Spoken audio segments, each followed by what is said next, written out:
നിങ്ങൾക്ക് ഏതെങ്കിലും ഒരു വിഷമം വന്നാൽ നിങ്ങൾ ആ ദിക്ർ ചൊല്ലണേ. എന്നാൽ അല്ലാഹു നിങ്ങളുടെ സങ്കടത്തിന് പകരം അല്ലാഹു അവിടം സന്തോഷം നൽകുമെന്ന് പുണ്യനബി സ്വല്ലല്ലാഹു അലൈഹി വസല്ലം.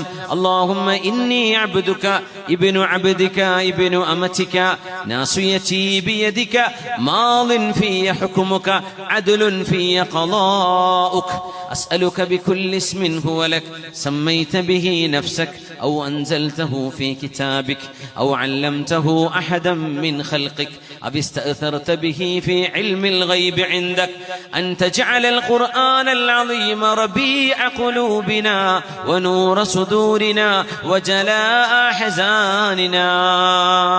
ഇത് ചൊല്ലുന്നവർക്ക് ഏത് സങ്കടമാണോ അവരെ വിഷമിപ്പിച്ചത് ആ സങ്കടത്തിന് പകരം അവിടെ സന്തോഷം അല്ലാഹു നൽകുമെന്ന് മഹാനായ റസൂലുള്ളാഹി സ്വല്ലല്ലാഹു അലൈഹി വസല്ലം.